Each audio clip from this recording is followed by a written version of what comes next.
Hello everyone! Today I wanted to show you my Cranford collection.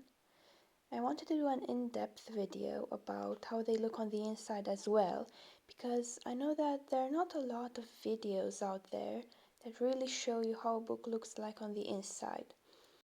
Which is a pity, because usually when you want to buy a book online, you want to know how it looks like on the inside as well.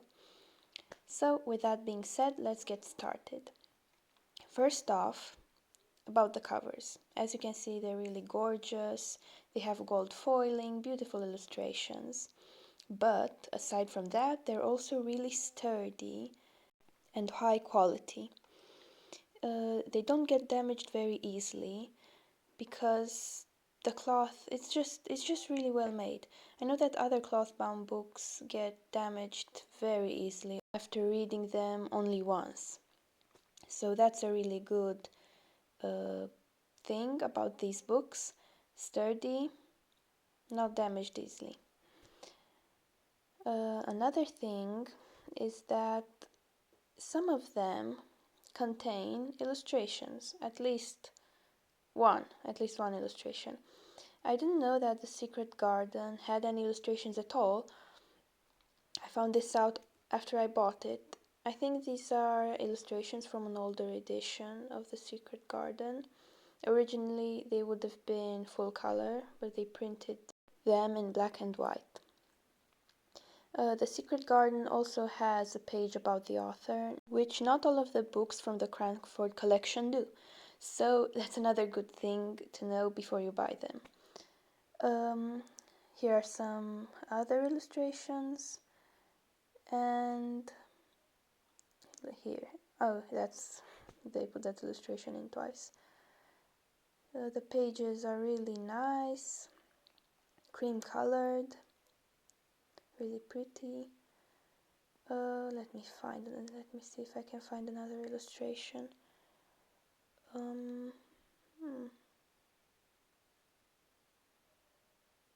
I don't think I can find another one. There aren't a lot of illustrations in here, by the way. So if you want to buy an illustrated classic, you probably wouldn't like the Cranford Collection. Though it has a lot of good points, you have to consider whether you want an illustrated edition, a readable one, or not. Here's the spine of the book, really pretty. The covers are really unique and pretty. And now for Sense and Sensibility. Here's the cover, gold foiling as well. All of the books from the Cranford collection have light brown end papers here.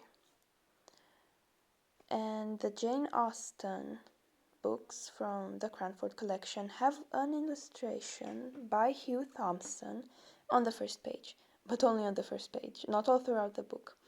At first, when I looked up some videos before buying these books, I thought that there would be illustrations by Hugh Thompson all throughout the book, but that wasn't the case.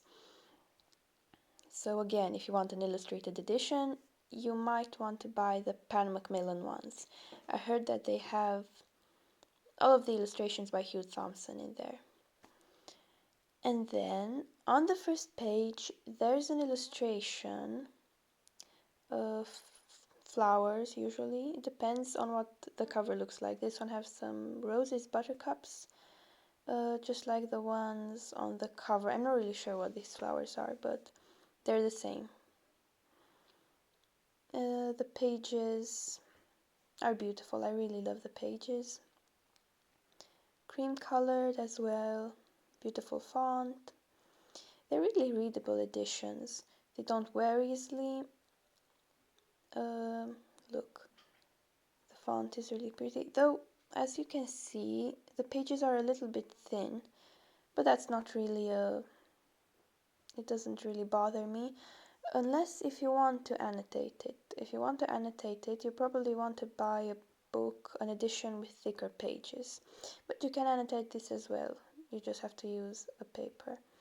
And let me show you. Look, it's really floppy, so it's good for reading. A really floppy book. I appreciate a floppy book.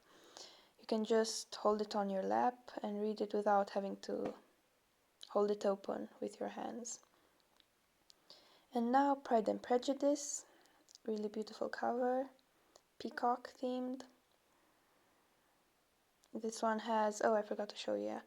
It has they all have a little illustration on the back as well. Here it is. But let's get back to Pride and Prejudice. I really like this cover, it's really, really pretty. And the feather on the back, I really love it. Anyways, let's get on. Brown End Papers, an illustration by Hugh Thompson. And here's a peacock illustration on the front page. The font, I keep repeating myself, but I really love the font, the floppiness, the color of the pages. It really matters to me because it can be difficult to read a book with tiny black writing. I forgot to show you the spine. It's really pretty, as you can tell. Peacock feathers everywhere here. I put some, I'm not even sure what they're called, book corner protectors probably, because I didn't want the corners to get damaged or anything. I really like how the gold foiling shines in the sun. I think gold foiling is a really pretty addition to any book. The Cranford Collection has gold foiling, so again, if you're a big fan of gold foiling, Cranford Collection is for you. Oh, and I have another thing I forgot. The font may differ depending on the book. For example, look, The Secret Garden, the font in The Secret Garden is slightly larger than the one in Pride and Prejudice and Sense and Sensibility. I think this is because The Secret Garden was a thinner book and they wanted to make it a bit thicker. So that's a thing to bear in mind. I haven't got any really thick books from the Cranford Collection, so I'm not really sure if the font is smaller in those books. Oh, wait, but now I remember. Sorry. My mom has Jane Eyre from the Cranford Collection, and it's about, I don't know, it's really thick, 800 pages long maybe. And the font isn't too small. It's about as big as in Sense and Sensibility and Pride and Prejudice. And these are my books from the Cranford Collection. I really love them. They're really pretty. They're very readable, very sturdy. In short, both beautiful and practical, just as I like books to be. Bye!